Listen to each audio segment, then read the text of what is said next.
I don't give a damn that you got promoted and your salary is 50 grand a month. Quit your job and you will serve my mother. Her unemployed husband screamed, while her mother-in-law theatrically pretended to be deathly ill. I quickly cured both her and the freeloader. They certainly weren't expecting that. But before we begin, please subscribe to the channel and hit the like button.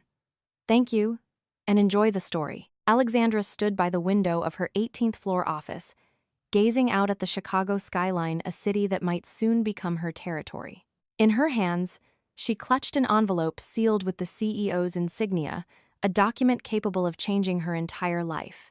Her heart was beating so loudly, it felt like it could be heard in the adjacent cubicles. Half an hour ago, her secretary, Linda, had knocked on the door and solemnly handed her this envelope. Alex, management asks that you review this proposal and give your answer by tomorrow morning, she had said with a knowing smile. Linda had been with the company for 15 years and was privy to all major decisions long before their official announcements. Alexandra slowly unfolded the letter and read it for the 5th time.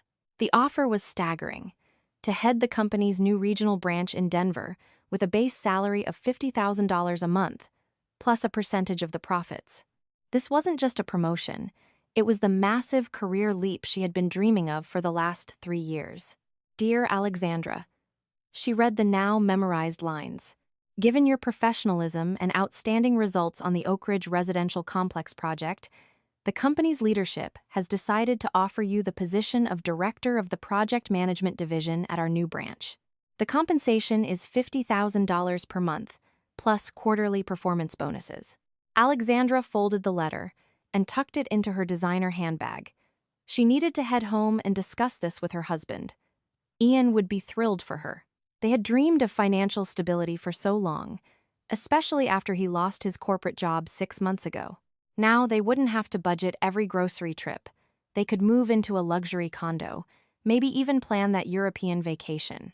The drive home usually took 40 minutes, but today, time dragged on agonizingly. Alexandra rehearsed how she would break the news to her husband. Maybe she should cook a nice dinner first, light some candles, and then share the joy? Or maybe tell him right as she crossed the threshold. Their modest 2-bedroom apartment in a suburban mid-rise greeted her with the familiar smell of beef stew and the blare of the television. Ian was sitting on the couch in sweatpants and a faded tank top, mindlessly flipping through channels.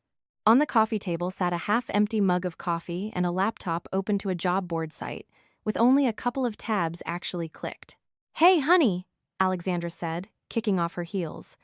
"How was your day? Find anything interesting?" Ian looked up and nodded, but his gaze was strange, distant, and seemingly irritated. "Fine." "What, is it already 6 p.m.? Time flies when you're doing nothing," he replied with a bitter edge to his voice. Alexandra walked into the bedroom, changed into comfortable loungewear, and returned to the living room. Ian was still staring at the TV, showing absolutely zero interest in her arrival. Usually, he would ask about her day, but today he was silent. "Ian, I have some news," she began, sitting next to him on the sofa. "Really great news for both of us." He turned to her, a flicker of apprehension in his eyes. "What news?" "I've been offered the position of branch director at the company's new location. Can you believe it? I'll be running an entire division, managing major projects."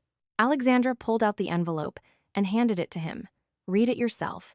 Ian took the letter, his eyes skimming the lines, and his face gradually turned to stone. When he reached the bottom, he slowly folded the paper and placed it on the table. The silence dragged on for a full minute. "Well, isn't this amazing?" Alexandra exclaimed, utterly baffled by his reaction. $50,000 a month. We can live a completely different life." "50,000, Ian repeated quietly. There was no joy, no enthusiasm in his voice. "And what, did you already accept?" "Not yet. I have to give them an answer tomorrow morning. But it's an incredible opportunity." "Ian, aren't you happy?" He stood up from the couch and walked over to the window, shoving his hands into his sweatpant pockets. "I'm happy," he said without turning around. "Of course I'm happy. It's just sudden." Alexandra felt that something was very wrong. She had expected hugs, congratulations, maybe even popping a bottle of champagne. Instead, Her husband stood with his back to her, silent, as if he had just received a terminal diagnosis. "Ian, what's going on? Why are you acting so weird?" she asked, stepping toward him. "Nothing's going on. Just thinking," he replied, keeping his eyes on the street below. "Where is this branch located anyway?" "In Denver. It's a short flight or a couple of days' drive. But it's fine, we can relocate completely. Housing is great there. The lifestyle is amazing." "Relocate," Ian repeated slowly. "So you've already decided everything?" "I haven't decided anything. We're supposed to discuss this together." "Ian, this is our ticket to a better life. You can find a job out there, and I'll be making enough that we won't have to worry about a thing." He spun around, and Alexandra saw something in his eyes she had never seen before. Resentment, wounded pride, or perhaps something even uglier. "Enough so, we won't have to worry," he repeated her words, his voice dripping with venom. "So you're going to be the breadwinner? You're going to support us both? What does support have to do with it? We're a family, we share our finances. When you were working and I was finishing my master's, you didn't say you were supporting me."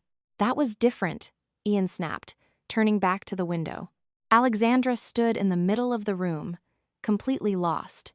The happiest day of her career was turning into a nightmare. Her husband was acting as if she had asked for a divorce, not shared a massive career victory. "Ian, please explain to me what the problem is." "I thought you'd be thrilled." "Thrilled?" He turned and gave her a long, hard look. "Sure, I'll be thrilled that my wife is going to make 10 times more than me, that she's going to be the big boss, while I stay an unemployed loser." "You're not a loser. And you'll find a job. I know you will. And until then, I'll just ride my successful wife's coattails," he finished for her. "Sounds fantastic." Alexandra felt her chest tighten with hurt. She had wanted so badly to share her joy, and in return, she was getting nothing but guilt trips and hostility. "You know what?" she said, trying to keep her composure. "Let's just eat dinner and talk about this later. Maybe you're just tired." "Tired?" Ian scoffed. "From what? Looking for jobs? Sitting around the house?" "Yeah, I guess that is exhausting." The bitterness in his tone told Alexandra it was better to drop it. Her mood was completely ruined, but she decided not to show it. By evening, when he calmed down, they could have a rational conversation. Dinner passed in oppressive silence. Ian pushed his food around his plate and occasionally shot his wife strange, dark glances. Alexandra tried to make small talk, asking about weekend plans, mentioning a new Netflix show she wanted to watch, but received only one-word answers. After dinner, Ian went to the bathroom and immediately went to bed, claiming he had a headache. Alexandra was left alone in the living room, the letter in her hands and a heavy weight in her soul. Something in their relationship was fracturing, and she didn't know how to fix it. The next morning, Ian left early, saying he had an interview. Alexandra felt a surge of hope. Maybe his foul mood yesterday was just pre-interview anxiety. If he landed a job, he would view her promotion entirely differently. At work, she officially accepted the position. Management was thrilled. Her colleagues congratulated her, and her department even threw a small impromptu party with cupcakes and coffee to celebrate. Alexandra smiled and thanked everyone, but the bitter aftertaste of last night's conversation lingered. She came home with a bouquet of flowers someone had given her and a bottle of expensive Cabernet. Ian was sitting in the exact same spot on the couch, but he looked slightly more animated. "How was the interview?" she asked, kissing his cheek. "It went fine." "They said they'd call," he replied, avoiding eye contact. "That's great, and I officially accepted the promotion today. I think we should celebrate." Alexandra held up the wine. "Celebrate," Ian repeated, that familiar coldness creeping back into his voice. "Your success?" "Our success, Ian. What is going on with you? You're acting like I committed a crime." He stayed silent, staring at the TV. Alexandra put the flowers in a vase and opened the wine, hoping the atmosphere would help thaw the tension, but Ian flat out refused to drink. "I have to get up early tomorrow," he said. "Early for what? Another interview?" "Yeah, maybe. I don't know yet." Alexandra was losing her patience.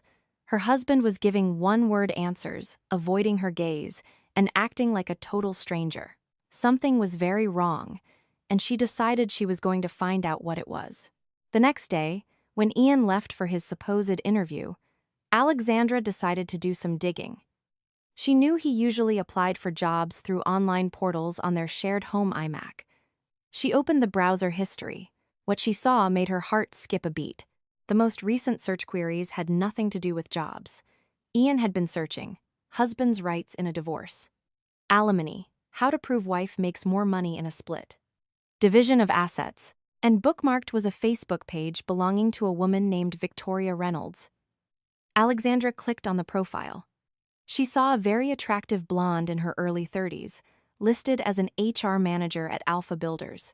Ian had been added as a friend just a week ago, but the real smoking gun was in his direct messages. Alexandra knew Ian's password. They had never hidden things like that from each other.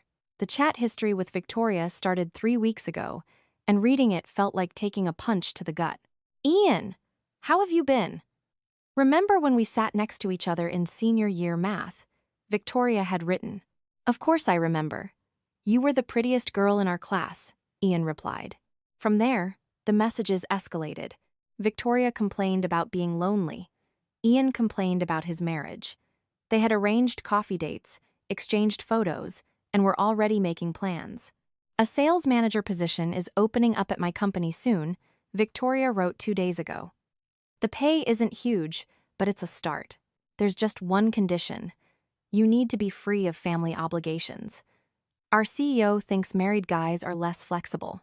"What do you mean, free of family obligations?" Ian asked. "Ideally, single. Or at least not dealing with a super successful wife who demands all your attention. Career women, you know. They really emasculate men. A man should be the head of the household. My wife is exactly that, a careerist. She just got a promotion and is going to be making 50 grand a month. I don't even know how to deal with it." "Oh, Ian, that is a nightmare. A woman shouldn't outshine her man. It goes against nature. You need to do something about this. Otherwise, she's going to walk all over you." Alexandra closed the tab and leaned back in her chair. So that was it. Her husband wasn't just upset about her success. He was already planning a new life with his high school crush, and her massive promotion had just thrown a wrench into his exit strategy. She reread the dates. Ian started talking to Victoria a week before Alexandra was offered the new job. The affair was already in motion. The promotion just accelerated the timeline.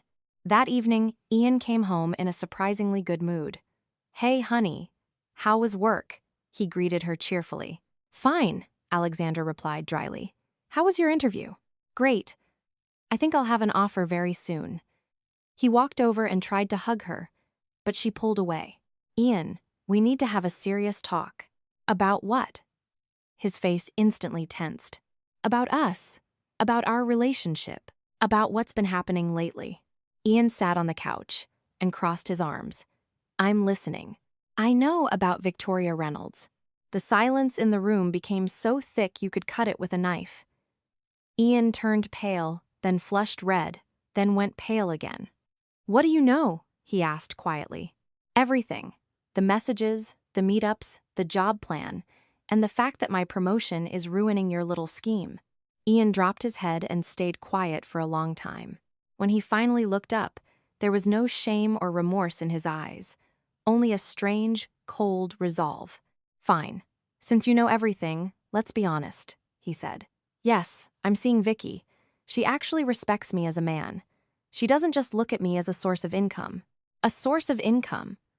Alexandra couldn't believe her ears. "You've been unemployed for 6 months. What source of income?" "Exactly.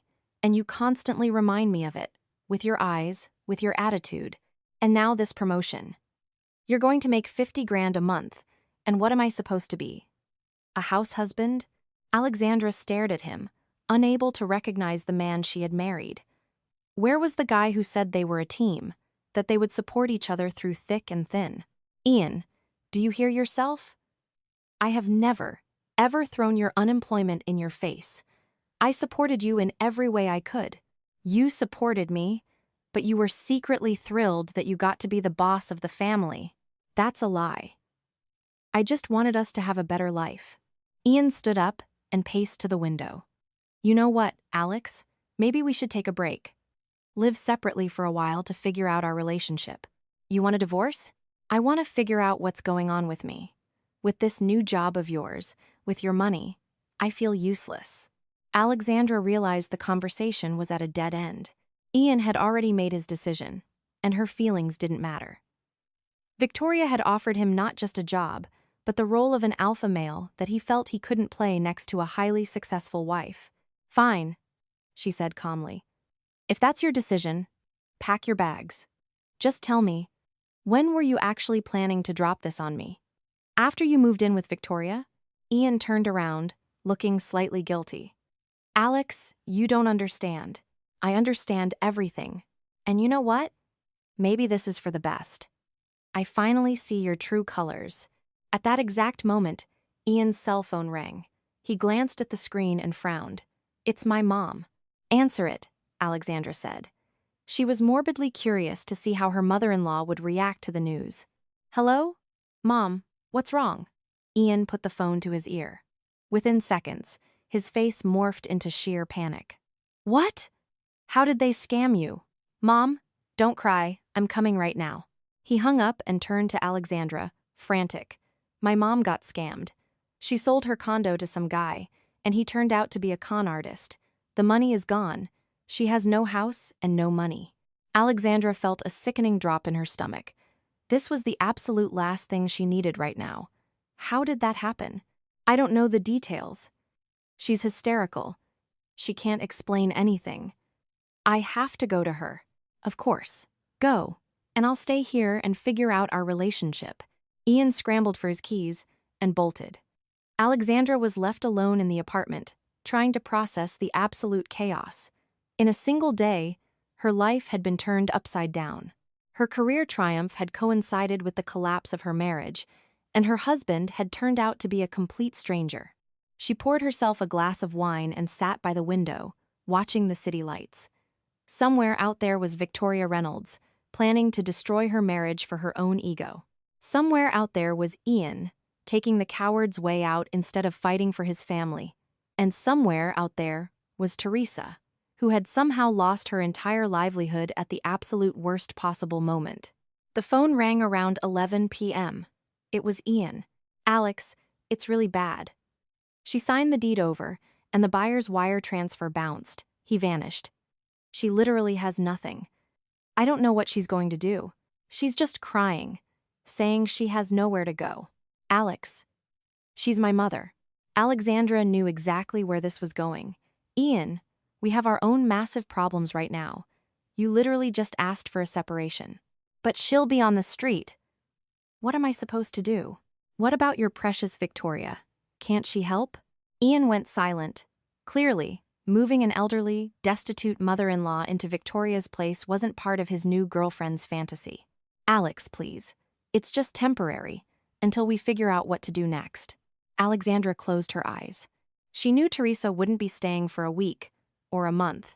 Her mother-in-law would dig her claws into their apartment and do everything in her power to keep her son's marriage intact so she wouldn't end up homeless.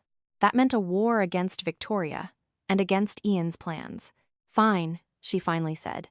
Bring her here, but we are having a very serious talk tomorrow. Thank you, Alex. You're the best. The best, Alexandra scoffed. If she were truly the best, her husband wouldn't be seeking validation in another woman's bed. And if she had been smarter, she would have noticed the rot in her marriage months ago. An hour later, Ian brought Teresa in. The older woman truly looked awful, eyes red and swollen from crying, hair disheveled, wearing a worn-out trench coat. She clutched a small duffel bag. Alex, sweetheart, I am so sorry for barging in on you in the middle of the night, Teresa sobbed. But I really have nowhere else to go. It's okay, Teresa. Please, make yourself at home, Alexandra replied, even though absolutely nothing about this was okay. Teresa settled onto the living room couch, while Ian went to the kitchen to brew her some chamomile tea. Alexandra followed him. Tell me exactly what happened, she demanded softly. A guy called her, said he was from a corporate firm, buying up properties in her neighborhood for cash. Offered her over market value, but said they had to close immediately. She believed him, signed the quitclaim deed, got a cashier's check, and today the bank told her the check was counterfeit. The guy is a ghost. She went to the police, but they said there's almost zero chance of tracking him down. Alexandra shook her head. How much money? $300,000. The entire equity of her condo. It was a catastrophe. Teresa hadn't just lost her home, she had lost her life savings. She was now entirely dependent on her son. Ian, what about your plans? Victoria isn't going to be thrilled about this plot twist. He looked at her with pathetic, guilty eyes. Alex, I know I'm acting like a piece of garbage, but this isn't the time to hash out our relationship. My mom is in a real crisis. Alexandra knew he was right. Whatever their personal issues, she couldn't throw an elderly, scammed woman out onto the street. But she also knew she was stepping into a trap. Teresa was now Ian's ultimate trump card, a weapon of infinite guilt. They returned to the living room, where Teresa was weeping quietly. Teresa, please don't be so upset. We'll figure something out, Alexandra said, sitting next to her. Oh, sweetie, I'm such a stupid old fool. I trusted the first smooth talker who called, and now I'm a burden on you two. You're not a burden. We're family. We'll help. Teresa grabbed Alexandra's hand. Alex, you are so kind. Ian told me about your promotion. $50,000 a month. That is just incredible. Alexandra shot a glare at her husband. So, he had already spilled the news to his mother. She wondered how exactly he had framed it. Yes, it's a great opportunity, she answered modestly. And Ian says you're moving to Denver. But what's going to happen to me? Am I going to be completely alone? The mother-in-law wailed. Something clicked in Alexandra's brain. Ian had told his mother about the move, but conveniently omitted his affair and his plans to leave his wife. He had painted the picture to make it look like his cold, corporate wife was abandoning the family for a paycheck. Teresa, nothing is finalized yet, she said carefully. Not finalized? Ian said you already accepted the job. I did, but the logistics of relocating are still being discussed. Teresa started sobbing louder. I understand. Young people need to build their careers, and old people are just in the way. Nobody needs me anymore. Ian shot Alexandra a deeply reproachful look, as if she had driven his mother to tears. Mom, don't say that. We're not abandoning you. But what am I supposed to do alone in a strange city? My whole life is here in Chicago. My friends, my doctors, my church. Alexandra could see exactly where this was heading. Teresa was masterfully playing on her son's guilt, manipulating the narrative so that the daughter-in-law was the villain destroying the family. Teresa, let's just figure out the housing situation first before we panic about moving, Alexandra suggested. What housing, sweetie? I have nothing, just the clothes on my back. Teresa looked pitiful, but something about her performance set off alarm bells in Alexandra's head. The tears felt too theatrical, the guilt trips too perfectly targeted. Mom, don't worry. We'll rent you an apartment while we deal with the police and the lawyers, Ian soothed. Rent with what money? You don't have a job, and Alex is going to be off building her empire in Denver. She won't have time for an old mother-in-law. Teresa, what does my career have to do with this? If you need help, we will help, Alexandra stated firmly. The older woman looked up with tear-filled eyes. You're a good girl, Alex. I'm just afraid this job is going to change you. Big money ruins people. Ruins people how? Well, women start thinking they're so important. They stop valuing their husbands. They put family in second place. Alexandra felt her blood begin to boil. The mother-in-law, she had just taken in out of pity, was already lecturing her on family values. Teresa, I think it's a little late for this conversation. Let's focus on practical issues. Of course. I'm just worried about you two. About my Ian, especially. He's so sensitive. And when a wife makes more money. What? Alexandra snapped, losing her patience. Well, men have pride. It's hard for them when a woman outshines them. Ian sat silently, not objecting to a single word his mother said. In fact, Alexandra noticed him subtly nod at her last sentence. Teresa, in a normal, healthy marriage, spouses celebrate each other's successes, Alexandra said, staring directly at her husband. In theory, yes. But in practice? I've seen so many couples like this. The wife chases her career, and the husband ends up looking elsewhere, finding a woman who actually appreciates him. Alexandra realized this was getting way too close to the bone. Teresa clearly knew about their marital issues and was using her tragedy as a Trojan horse to interfere. I think we all need to get some sleep. It's been a long day, Alexandra said, standing up. Of course, sweetie. You must be tired from all your corporate work. Tomorrow is a new day, new worries, Teresa agreed. But her voice held a distinctly fake, syrupy tone. In the bedroom, Alexandra confronted Ian in hushed tones. How exactly did you explain my promotion to your mother? I just told her. Why? Because she's under the impression I'm abandoning the family for my career. Well, aren't you? You want to move to Denver. We were supposed to move together. Or did you forget that? Ian turned his back to her. Everything's changed, Alex. With Mom's situation, a move is out of the question. Why? She can move with us. At her age, after a trauma like this, you see what a wreck she is. Alexandra stared at his back and realized he had already mapped this out. His mother's disaster was the perfect excuse to sabotage Alexandra's career. Now he could play the devoted, concerned son instead of the selfish adulterer. So, you expect me to turn down the promotion. I expect you to think about our family, about my mother, about our marriage. Did you think about our marriage when you were planning a life with Victoria? Ian whipped around. Leave Vicky out of this. This is about my mother. No, this is about you using your mother's misfortune to justify your cheating and control me. Nobody is using anyone. My mother is in a real crisis, and all you care about is your damn resume. The conversation was a brick wall. Ian had the moral high ground of a dying mother, and he was going to milk it. Fine, Alexandra whispered. We'll see. The next morning, Alexandra woke up to the sound of hushed voices in the kitchen. Teresa was having an animated conversation with her son, occasionally sniffing for effect. I just don't understand how men find girls like that attractive. Careers, corporate ladders. That's a man's world, the mother-in-law was saying. Mom, not all women are the same, Ian replied. Of course they aren't. There are good, family-oriented women, and then there are careerists. Now, your Alex is a good girl, but this promotion, I'm afraid it's going to ruin her. Why would it ruin her? Look at how she's acting. She came home yesterday looking like the Queen of England, talking about moving. She's ready to dump her family for a paycheck. Alexandra quietly threw on a robe and walked into the kitchen. Teresa was sitting at the table in a ragged old bathrobe that looked like a movie prop, hair messy, no makeup, the absolute antithesis of a successful daughter-in-law. Good morning, Alexandra said. Good morning, sweetie. My Ian made me coffee. Such a caring boy.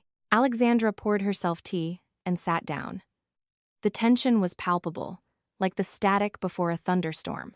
Teresa, I was thinking about your situation. Have you spoken to a real estate attorney? Maybe the deed transfer can be contested. I already tried, honey. They said there's almost no chance. The paperwork was legally binding, and the scammer vanished into thin air. And the police? Same thing. They filed a report, but warned me that recovering funds from these wire fraud schemes is practically impossible. Ian sat in silence, occasionally patting his mother's shoulder in solidarity. Alexandra noticed he was actively avoiding looking at her. Ian, are you job hunting today? She asked. I'm planning to. I have a few options. What kind of options? Just different things. Don't want to jinx it. Alexandra realized he had no intention of mentioning Victoria in front of his mother. He clearly hadn't figured out how to juggle his mistress, his mother, and his wife all at once. What if you find a job in Denver, where my new office is? Teresa gasped and looked at her son with wide, pleading eyes. Alex, with Mom's situation, we can't talk about moving right now, Ian said sharply. So, you genuinely think I should turn down the promotion? I think family is more important than money. And cheating, is that more important than money too? A suffocating silence fell over the kitchen. Teresa darted her eyes between her son and her daughter-in-law, clearly sensing the explosive subtext. "What cheating?" she asked quietly. Ian went stark white. "Nothing. Alex is just stressed from work. She's talking nonsense." "I am saying exactly what I mean," Alexandra said, her voice hard as steel. "Teresa, your son has been seeing another woman. And my promotion ruined their little plan to run off together." The mother-in-law gasped theatrically and clutched her chest. "Ian, is this true?" Ian looked panicked, trapped between the two women. "Mom, it's complicated." "What's complicated?" "Yes or no?" "Mom, Alex and I have been having marital problems. I met someone." Teresa burst into tears. "Ian, how could you? You have such a good wife." "A good wife doesn't only care about her career," Ian snapped. "And a good husband doesn't cheat the second things get hard," Alexandra fired back. Teresa stood up from the table and hurried into the living room. A moment later, loud wailing echoed from the couch. "Are you happy now?" Ian hissed. "You upset a sick, traumatized woman." "Sick?" "Ian, your mother knows exactly what's going on, and she is using her situation to manipulate both of us." "Manipulate?" "She lost her home." "Yes, and that is terrible, but it does not give her the right to meddle in our marriage." Ian stood up and went to comfort his mother. Alexandra sat alone in the kitchen, sipping her cold tea. The situation was a tangled nightmare. On one hand, she couldn't kick a destitute elderly woman onto the street. On the other hand, Teresa's presence had turned her home into a psychological war zone. That evening, a scene unfolded that made the battle lines perfectly clear. Alexandra came home from work to find a picture of domestic bliss. Teresa and Ian were sitting on the couch together, looking through old family photo albums and chatting quietly. "Hi," Alexandra said, taking off her coat. "Hey," Ian replied, his voice strained. "Alex, come sit with us." Teresa called out warmly. "Ian and I were just discussing our situation." Alexandra sat in the armchair across from them. "And what conclusion did you reach?" "We think you need to think very, very carefully about this promotion," Teresa said. "In what sense?" "In the sense that family comes before career. Ian is going through a really tough time right now. He needs support, not a wife who only thinks about dollar signs." Alexandra felt the rage bubbling up. "Teresa, what gives you the right to say I only think about money? What else do you call wanting to abandon your family for a job?" "I am not abandoning anyone. I suggested we all move together." "Move? At my age, after what I just went through, I wouldn't survive the stress." Ian nodded vigorously. "Mom is right, Alex. She needs stability right now. And what do I need? To throw away the opportunity of a lifetime because you two say so?" Teresa sniffled. "Because we say so? Is that how young people talk about their elders' well-being? I'm not talking about your age. I'm talking about you trying to control my life." "Alex, do not raise your voice at my mother," Ian said sternly. "At your mother? But raising your voice at your wife is fine. Cheating on your wife and planning a life with your mistress is fine." Teresa clutched her heart again. "Ian, what is she saying?" "Mom, ignore her. Her nerves are shot." Alexandra stood up and walked to the window. She was boxed in. Mother and son had formed an alliance, weaponizing the older woman's tragedy for emotional blackmail. "You know what?" she said, turning to face them. "I am leaving for a business trip tomorrow for a week. While I'm gone, you two can decide what's more important to you, family or your little schemes." "What schemes?" Teresa asked, feigning innocence. "Ask your son. He can tell you all about Victoria Reynolds." With that, Alexandra walked into the master bedroom and locked the door. Muffled voices leaked through the walls, Teresa asking agitated questions, Ian making panicked excuses. An hour later, there was a knock on the door. "Alex, can I come in?" Ian asked. "Come in." Ian entered looking like a beaten dog and sat on the edge of the bed. "My mom knows everything about Vicky now. And what's her verdict?" "She's upset. But she understands my feelings. She understands why it happened. She sees that we're in a crisis, and she thinks your promotion is only going to make it worse." Alexandra stared at her husband for a long time. Ian, do you really not see it? Your mother is manipulating you. She is using her victimhood to destroy our marriage. She's not manipulating anyone. She's expressing her opinion. Her opinion on my career? On our marriage? Since when is she a relationship counselor? Alex, she's an older woman. She has life experience. Experience in what? Ruining her children's lives? Ian stood up and walked to the door. I can see you're just being hostile. We'll talk later. Alexandra was left alone, trying to fathom how her life had derailed so spectacularly. A week ago, she was a happy woman with a loving husband and a booming career. Now, her husband was cheating on her with a high school ex. Her mother-in-law had hijacked her apartment, and she was being commanded to sacrifice her dreams for the sake of traditional family values. The next day, Alexandra did indeed leave for her business trip. She hoped a week of distance would let everyone cool off, but when she returned, things had escalated from bad to unbearable. Teresa had established herself as the undisputed matriarch of the apartment. She had rearranged the furniture, hung her own clothes in the hallway closet, and filled the fridge with her specific brand of groceries. More importantly, she had completely subjugated Ian. Ian greeted his wife with icy indifference, treating her less like a spouse and more like an annoying roommate. Whenever Alexandra tried to speak to him privately, he brushed her off, claiming his mother needed him and shouldn't be stressed out. Alexandra realized this was war, and the outcome would dictate not just her marriage, but the rest of her life. 2 weeks passed since Alexandra's return, and life in the apartment had become a perpetual Broadway tragedy.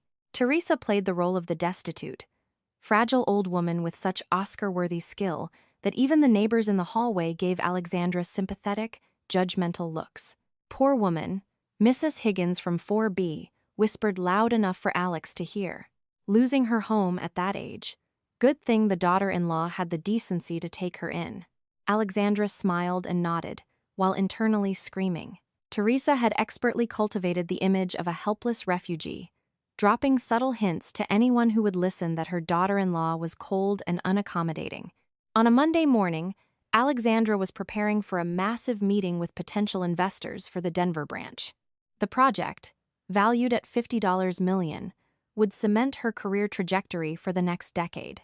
She had spent the weekend perfecting her pitch deck, memorizing projections, and had even bought a sharp new tailored suit for the occasion. Ian, I'm going to be home late tonight, she said over breakfast. This pitch is critical. Ian nodded, eyes glued to his iPhone. Over the past 2 weeks, he had grown increasingly distant. Victoria Reynolds was still texting him, though they were being more covert about it now. Alex, honey, what kind of meeting is it? Teresa asked, shuffling into the kitchen in her ratty bathrobe. An investment pitch for the new development project. I see. Counting money again, the mother-in-law sighed heavily, sinking into a chair. Alexandra wanted to snap back, but she glanced at her Apple Watch and realized she was running late. I'll see you tonight, she clipped, and hurried out the door. The meeting took place in a sleek, glass-walled boardroom in the downtown financial district. Alexandra was in her element. Her presentation was flawless. The financial models were rock solid. The ROI projections were stellar. The venture capitalists were asking the right questions, nodding, taking notes. At 1:30 p.m., right as they were transitioning to the most critical part of the negotiation, the actual funding commitment, Alexandra's phone vibrated on the table. It was Ian. Excuse me, gentlemen. This is urgent, she said to the investors, stepping out into the hallway. Alex, you need to get home right now. Ian yelled into the phone, his voice laced with panic. What? Did something happen to your mom? She's in bad shape. She collapsed in the bathroom. She's on the floor moaning, saying her chest hurts and she can't breathe. I called 911, but she's begging for you. Alexandra squeezed her eyes shut. Ian, I am in the middle of a $50 million pitch. Alex, is money more important to you than my mother's life? Okay, I'm coming. Let me just wrap this up. No, come now, the ambulance is on the way. Alexandra walked back into the boardroom, looking devastated. Gentlemen, I am so sorry. I have an absolute family emergency. A medical crisis. Can we please reschedule for tomorrow?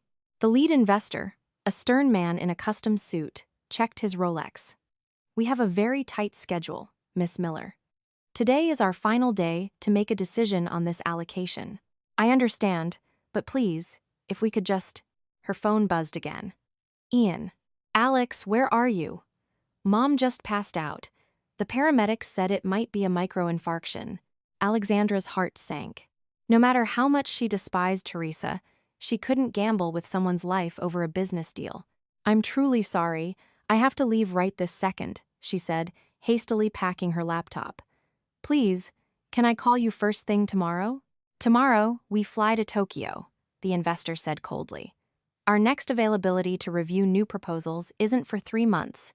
Alexandra practically sprinted out of the building, her emotions a violent cocktail of panic and despair. She had done the right thing morally, but she knew she had just blown an opportunity that might never come back. When she burst through the door of her apartment, the scene she found made her freeze in her tracks. Teresa was lying on the living room sofa, but she looked remarkably fine. Her color was good, she was breathing normally, and there was no sign of EMS. Where are the paramedics? Alexandra demanded, out of breath. They already left, Ian said casually. They said the crisis passed. Her blood pressure spiked, but they gave her some meds and she stabilized. Alex, sweetheart, you're here, Teresa chirped, her voice suddenly possessing a miraculous amount of energy. Thank you so much for dropping everything. Teresa, how are you feeling? Much better. Honestly, as soon as Ian told me you were on your way, I felt a weight lift off my chest. I think I was just having a panic attack about being abandoned. Alexandra stared at her mother-in-law. The rosy cheeks, the clear eyes, the steady voice. This was not a woman who had just suffered a cardiac event.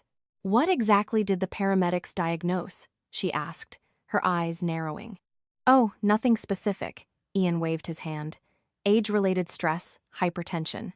Told her to take it easy. Later that evening, when Teresa had gone to her room, Alexandra cornered Ian. Ian, don't you find it a little too convenient that your mother miraculously recovered the second I ruined my career? What's convenient about it? The paramedics helped her. What paramedics? I didn't see any paperwork. There's no discharge sheet, no EKG printout. Ian scowled. Are you seriously accusing my mother of faking a heart attack? I am just trying to understand the timeline. The timeline is that an elderly woman almost died, and instead of showing a shred of empathy, you're interrogating me like a cop. Alexandra knew arguing was pointless, but the seed of doubt had blossomed into full-blown suspicion. The timing was too perfect, the recovery too swift. A week later, history repeated itself. Alexandra had managed to secure a Hail Mary pitch to her own company's board of directors to secure internal funding after losing the outside investors. And once again, right at the climax of her presentation, her phone blew up. Alex. Mom is bad again. Her legs gave out. She can't get out of bed. This time, Alexandra held her ground. She texted back. I cannot leave. Call 911. Ian's texts became vicious. You are heartless. She's dying and you're in a boardroom. Alexandra silenced her phone. If she's dying, she needs a doctor, not me. She nailed the presentation. The board approved the funding. But as she drove home, dread pooled in her stomach. She was greeted by deafening silence and glares that could melt steel. I understand that your corporate ladder is important, honey, Teresa said, her voice dripping with sorrow. But when someone is in agony... Teresa, are you feeling better? Alexandra asked flatly. I am now. My Ian took such good care of me.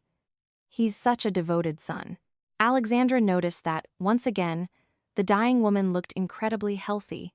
Furthermore, there were dirty plates on the kitchen counter. Someone had eaten a very hearty lunch.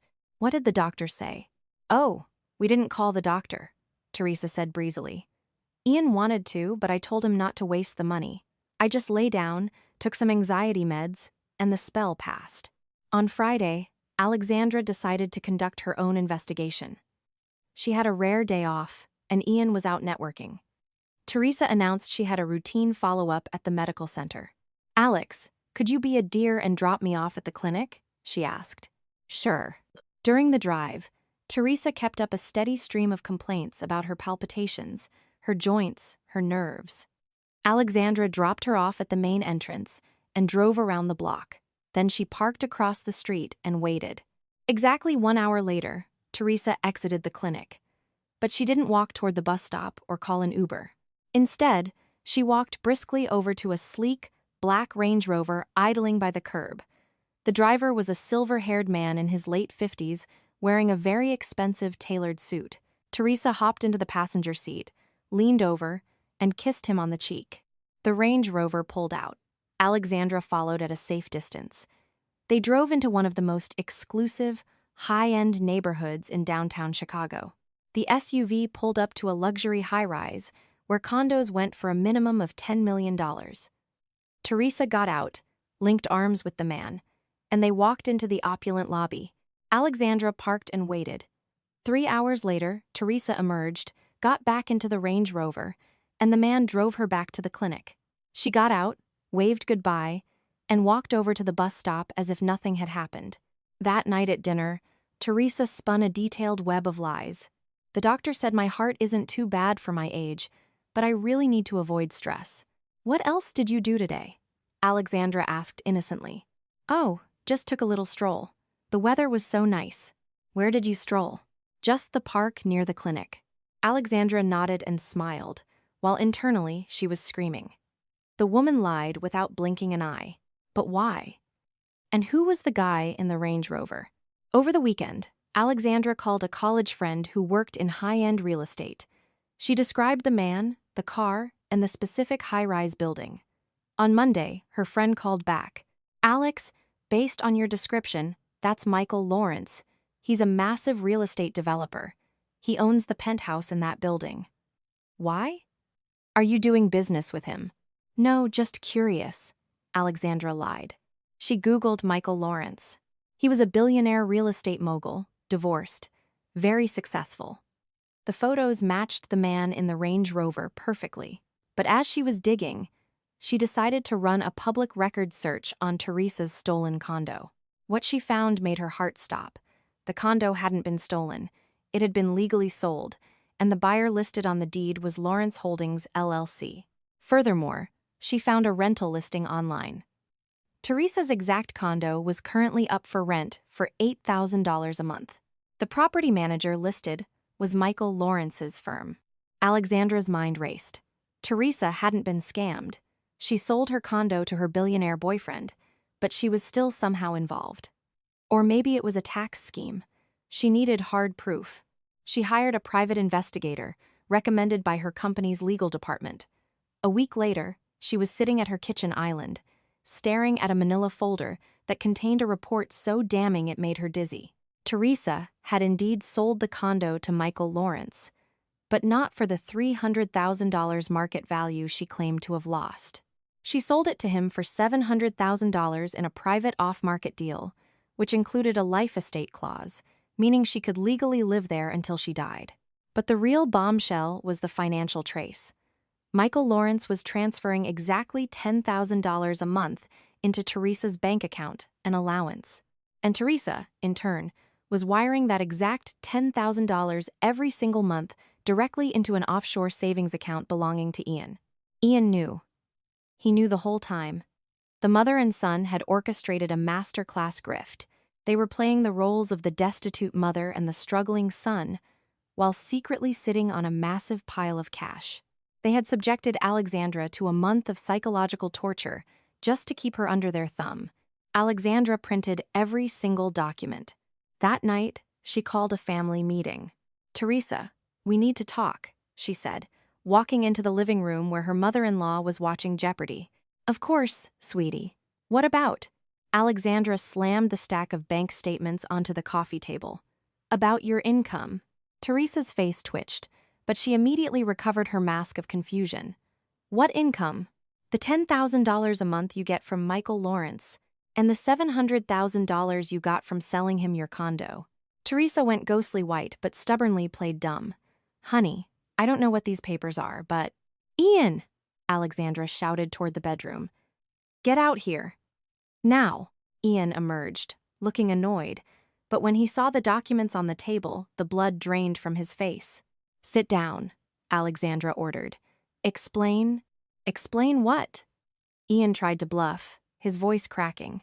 "Explain why you are receiving $10,000 a month from a mother who supposedly lost everything to a scammer, and why you two have been lying to my face for a month." Teresa suddenly burst into tears. "Alex, you don't understand." "Oh, I understand perfectly. Your condo wasn't stolen. You sold it to your sugar daddy, Michael Lawrence, with a life estate clause. You get an allowance, and you funnel it to your son, while sitting in my house, eating my food, and crying about being poor." Ian dropped his head into his hands. "Alex, it's complicated. Uncomplicate it for me. I'm all ears. Mom really did sell the condo, but not to a scammer. Michael is an old friend. Such a good friend that he pays her 10 grand a month. Very touching." Suddenly, Teresa stopped crying. The weeping victim vanished, replaced by a cold, calculating woman. "Yes, I help my son financially. Is that a crime?" "The crime is the psychological warfare. You lied. You put on this pathetic theater production, acting like a destitute refugee, while you have more cash than either of us. I have the right to do whatever I want with my money." "Of course you do. But why the fake scam? Why the fake tears?" Teresa stood up, her spine ramrod straight. "Because I will not allow my son to be a kept man. A man should provide for his family, not live off his wife. But living off his mommy's allowance is totally fine? That's different. That's family money." Alexandra let out a dark, humorless laugh. "I see. And the fake heart attacks right when I had the biggest meetings of my life? Are those family traditions too? What fake heart attacks?" Ian tried to intervene. "Mom was really sick. Ian, I lost a $50 million VC deal because your mother faked a medical emergency, and she was completely fine an hour later." Teresa scoffed loudly. "Fine? Is that how you treat the elderly?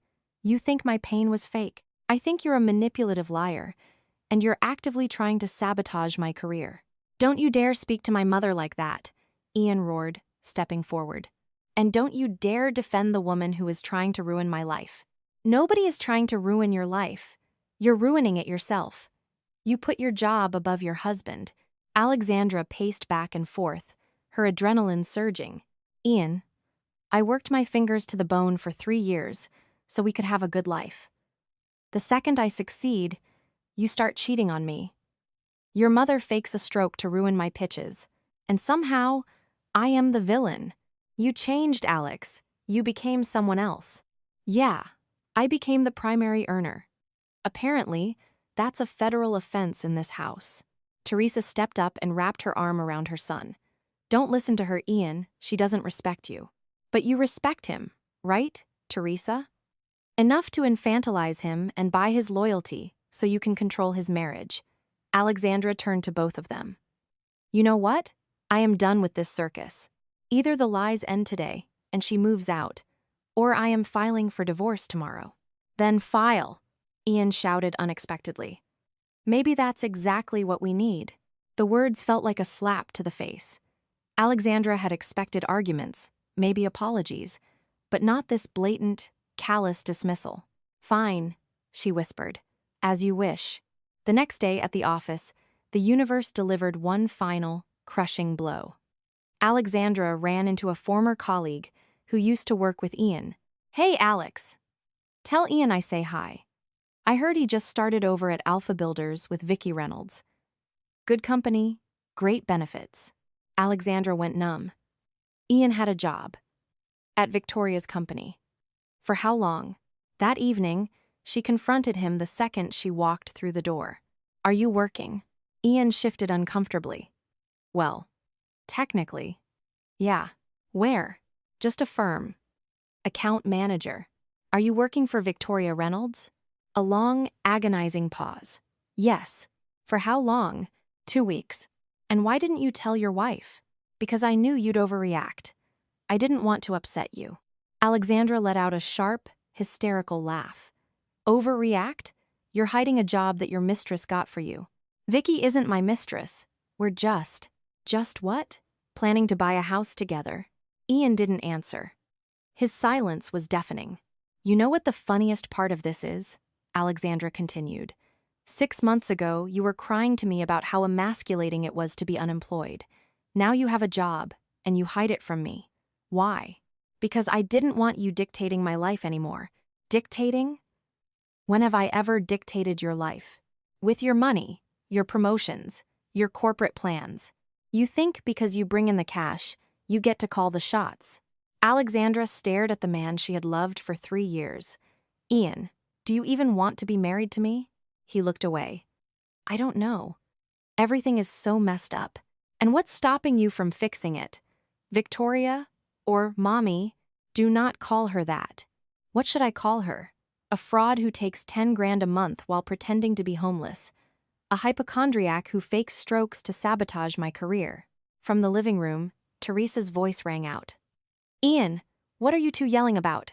Nothing, Mom, Ian yelled back. We're almost done. No, we're not, Alexandra said, marching past him into the living room. Teresa was sitting there, pretending to watch the news. Teresa, I have a few things to say to you. I'm listening, sweetie. I know about everything. The condo, Michael Lawrence, the 10 grand a month. I know about Ian's secret job with his girlfriend. And I know you are faking your illnesses. Teresa slowly turned her head, her face completely unreadable.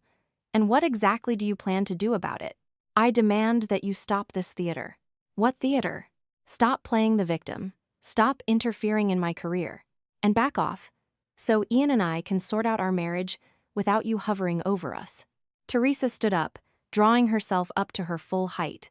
The frail old woman was entirely gone. In her place stood a vicious, territorial predator. Listen to me, little girl. Have you forgotten who you're talking to? Ian is my son, and I will protect him from women like you. Women like me? Money-obsessed careerists. You want to turn my son into a lapdog, and you want to keep him as a mama's boy who can't make a single decision without your permission. Teresa took a step closer, invading Alexandra's space. Better a mama's boy than a toy for some greedy corporate bitch. Mom, Ian warned, stepping into the room. No, Ian, let her speak, Teresa snapped, pointing a trembling finger at Alexandra. You think I don't see what you're doing? You want to drag my son to Denver. Take him away from his mother. You want him completely dependent on your paycheck, so you can control him. Alexandra felt her blood pressure skyrocketing. I want us to be a normal family, without constant interference from a third party. I am not a third party. I am his mother. You are his mother, not his wife. And you are a terrible wife, Teresa spat. A good wife supports her husband. She doesn't humiliate him. When did I ever humiliate him? With your success. Your money. You make him feel like a loser every single day. Ian stood paralyzed between them, looking like a deer in the headlights. Ian, Teresa commanded, tell this girl to remember her place. Alexandra turned to her husband. Ian, tell me, what is my place? He looked frantically between the two women, his face a mask of exhaustion and cowardice. I don't know, he mumbled. I don't know anything anymore. Then let's figure it out right now, Alexandra said. What do you want from this marriage? I just want things to be like they used to be, he blurted out. Like they used to be. When you were unemployed, and I paid for everything? No. When we were equals. We are equals. I just got an opportunity that you put above your own family, Teresa interjected. Enough, Alexandra screamed, her voice echoing off the walls. I am sick of this circus, the fake sicknesses, the lies about the scammers, the emotional manipulation. Ian, are you going to let her talk to me like this? Teresa fake sobbed. Ian clenched his fists. Alex, do not yell at my mother. But lying to your wife is fine? Cheating on your wife is fine? What does cheating have to do with this? We are talking about family values, Ian yelled. Alexandra let out a laugh of pure disbelief. Values? You're hiding a job from me so you can play house with another woman. I didn't hide it.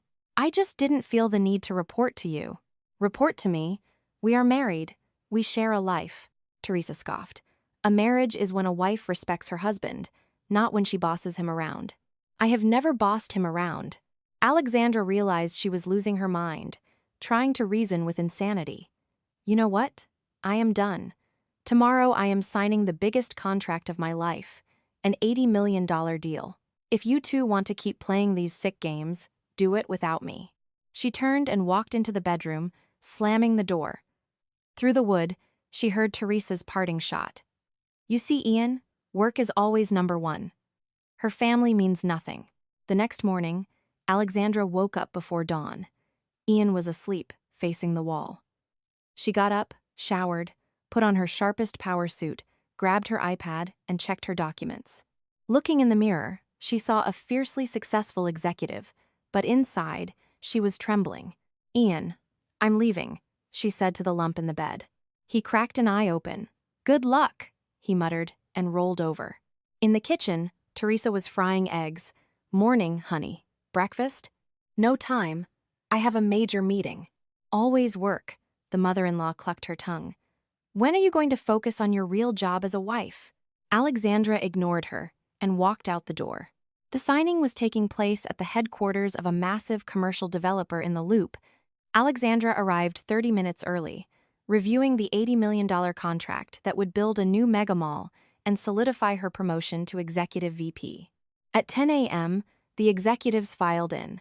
Powerful men in bespoke suits. They reviewed the final addendums, asked a few technical questions, and seemed deeply satisfied. Miss Miller, everything looks perfect, the CEO said, capping his Montblanc pen. Shall we proceed with the signatures? Alexandra's heart soared. This was it. The culmination of years of grinding. At 10:30 a.m., her phone buzzed. Ian. She ignored it. 30 seconds later, a text. Alex, Mom is crashing. Come home now. Then another. Her heart is failing. I called 911. Then a third. Where are you? She is dying. Alexandra looked at the phone and smiled grimly. Right on schedule. Teresa's heart had perfect comedic timing. Her phone began to ring loudly. Excuse me, gentlemen. One brief moment, she said smoothly, stepping out into the glass corridor. She answered. Alex, where the hell are you? Ian screamed over the line. She's passed out. Ian, I am literally holding the pen to sign the contract. What contract? My mother is dying. Get an ambulance here. You just said you called 911. I did, but she's asking for you. She says she won't make it if you aren't here. Alexandra closed her eyes. It was the ultimate, final test, the magnum opus of Teresa's emotional blackmail. Ian, I am not leaving. You are a monster. My mother is taking her last breaths, and you're worried about a mall. If she's dying, she needs EMTs, not a project manager. Alex, you have lost your mind. Get here right now. Alexandra looked through the glass. The executives were waiting patiently. $80 million, or another cheap community theater production in her living room. I'll be there in an hour, she said. An hour will be too late. Then tell the paramedics to use the defibrillator. She hung up. She walked back into the boardroom. Gentlemen, where do I sign? She signed the contract. They shook hands, popped a bottle of sparkling water, and took photos. She was now the director of the Denver branch. But as she walked to her car, the adrenaline faded, leaving a cold, hard knot in her chest. What if this time it was real? What if Teresa actually had a heart attack? She drove home, breaking several speed limits. When she threw open the door to the apartment, she was greeted by the exact same tableau as before. Teresa was lying on the couch. Ian was hovering with a glass of water. Where's the ambulance? Alexandra demanded. They left. The crisis passed, Ian said, avoiding her eyes. It passed? That's a medical miracle. Alex, stop it. She was in agony. Alexandra looked at Teresa. The older woman was wearing a fresh coat of lipstick, and her hair was perfectly brushed. Teresa, how are you feeling? Oh, much better, sweetheart. The second I knew you were coming, my heart rate stabilized. Alexandra reached into her blazer pocket, unlocked her phone, and secretly hit record on her voice memos app. Teresa, why do you only ever almost die when I have a multi-million-dollar contract to sign? Teresa blinked in feigned confusion. What's so special about today? Today was the $80 million signing, the biggest day of my career. Oh, right, your work. Teresa waved a dismissive hand. Always your work. Yes, my work. The work that pays the mortgage and buys the groceries. The husband should be providing for the family. Teresa suddenly snapped. What husband? The unemployed one? I have a job, Ian yelled, stepping forward. I've been working for a month. Yeah, and before that you sat on the couch for 6 months while I ran myself ragged. Teresa sat up, looking entirely energized. You think your job is more important than this family? She screeched. I think my job is the only reason this family isn't living in a cardboard box. Living? You call this living? The mother-in-law shrieked. When are you going to stop running around with men in suits and act like a wife? When are you going to cook? When are you going to respect your husband? When my husband stops cheating on me with his high school ex. Ian went red in the face. Leave Vicky out of this. At least she understands me. Oh, she understands you? She understands that you're a coward who needs a mommy to fight his battles? My son is a man! Teresa screamed, dropping the sick patient act entirely. He deserves a woman who stays home, who listens to him, who doesn't emasculate him with her dirty money. Ian was feeding off his mother's rage. His eyes went dark.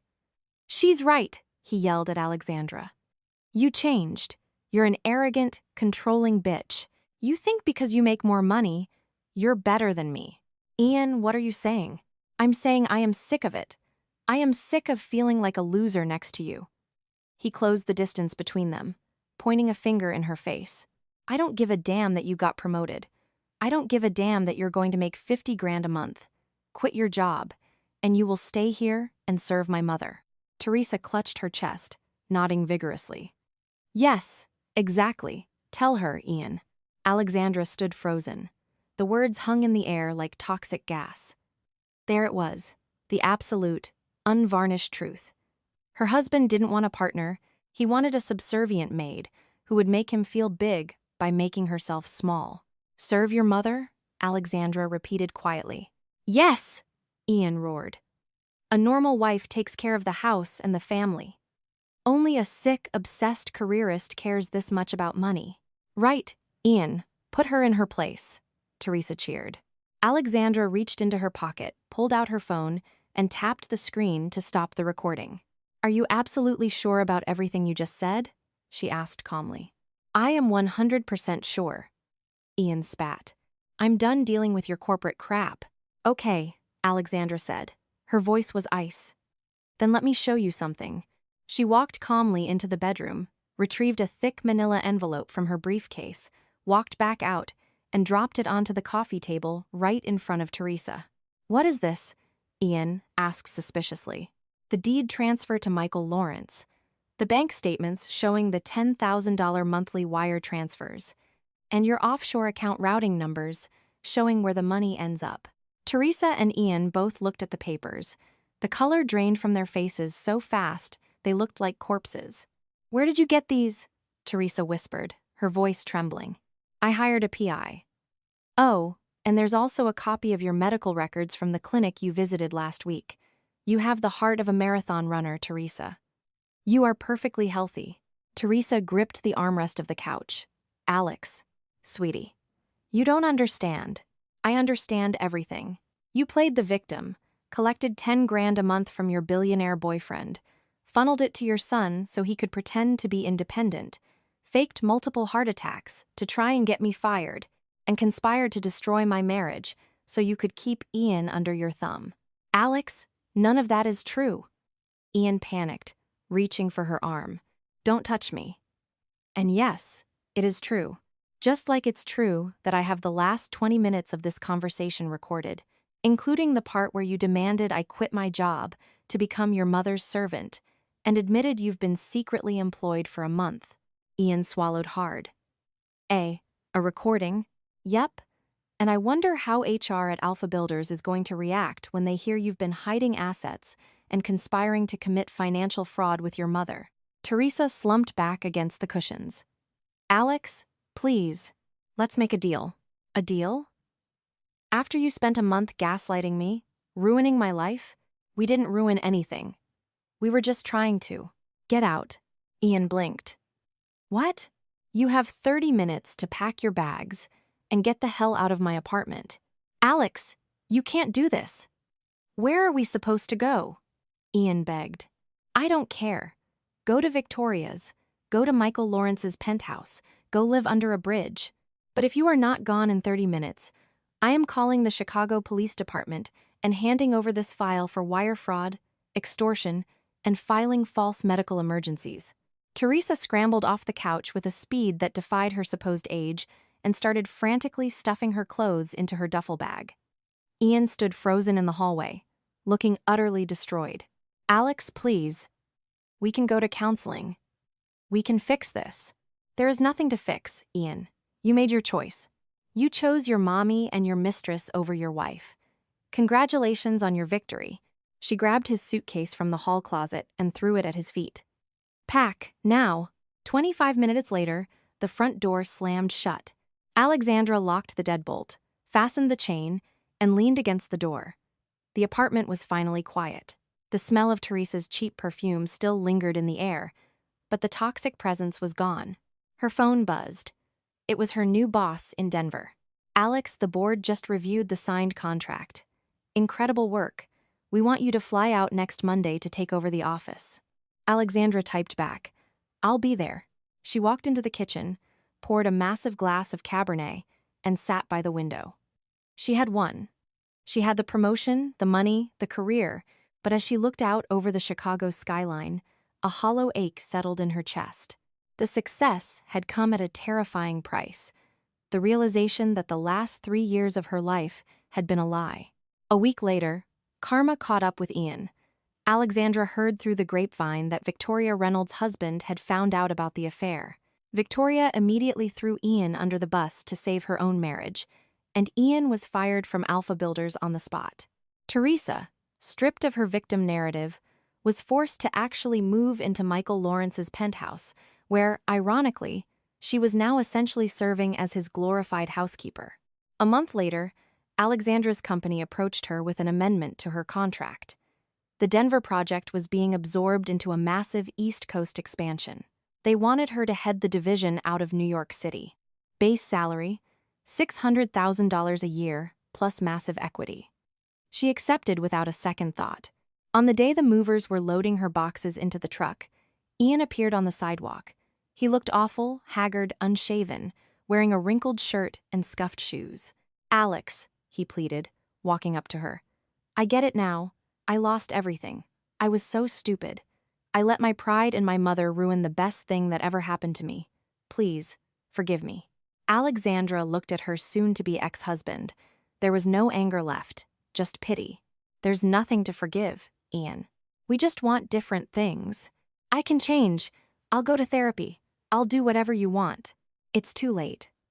I'm not the woman who's going to shrink herself to make you feel like a man. And I am definitely not the woman who is going to serve your mother. Ian dropped his gaze to the pavement.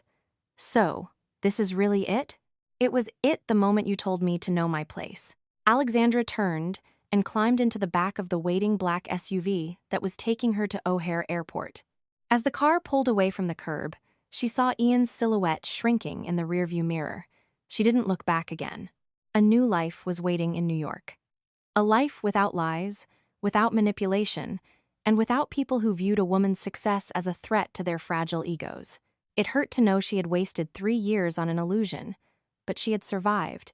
She was alone, but for the first time in a very long time, she was completely free. 6 months later, Alexandra stood by the floor-to-ceiling windows of her corner office in Midtown Manhattan, looking out over the sprawling concrete jungle. The view was breathtaking, a far cry from the modest mid-rise skyline she used to stare at back in Chicago. The East Coast Division was thriving under her leadership. The $80 million commercial development had broken ground ahead of schedule, and her compensation had already exceeded her base salary thanks to aggressive performance bonuses. Her life was a whirlwind of high-stakes negotiations, charity galas, and first-class flights, but for the first time in years, she felt perfectly grounded. She took a sip of her black coffee. On her sleek mahogany desk sat a minimalist glass nameplate: Alexandra Miller, Executive Vice President. There were no more frantic phone calls interrupting her board meetings, no more theatrical heart attacks, no more guilt trips about emasculating a fragile husband, and no more hiding her ambition to keep the peace in a toxic household. The divorce had been finalized quickly and ruthlessly. Ian had briefly tried to contest it, demanding spousal support since he was unemployed again. However, once Alexandra's attorney casually mentioned the audio recording, the private investigator's file, and the paper trail of Teresa's real estate fraud involving Michael Lawrence, Ian's lawyer strongly advised his client to sign the papers, keep his mouth shut, and walk away with nothing. Through the corporate grapevine, Alexandra had heard the tragicomic end to Ian's grand rebellion. Broke and unemployable after Victoria Reynolds' husband had him blacklisted in the local contracting industry, Ian had been forced to move into Michael Lawrence's penthouse. He was now living under his mother's roof and subject to the strict rules of his mother's billionaire boyfriend, the ultimate, poetic irony for a man who had thrown away his marriage because he desperately wanted to be the head of the household. A light knock on the glass door pulled Alexandra from her thoughts. Her new assistant, a sharp young NYU graduate named Chloe, peeked in. "Miss Miller, the executive board is ready for your presentation on the Q3 Metropolitan Expansion Strategy," Chloe said brightly. "Thank you, Chloe. Tell them I'll be right there." Alexandra turned away from the window, catching her own reflection in the glass. She was wearing a perfectly tailored Tom Ford suit, her posture impeccable, her eyes sharp, clear, and unburdened. The exhaustion that used to haunt her features back in Chicago was completely gone. She picked up her iPad and walked out of her corner office, her heels clicking authoritatively against the hardwood floor. She wasn't shrinking herself to fit someone else's fragile ego, and she certainly wasn't serving anyone. She was exactly where she belonged at the top,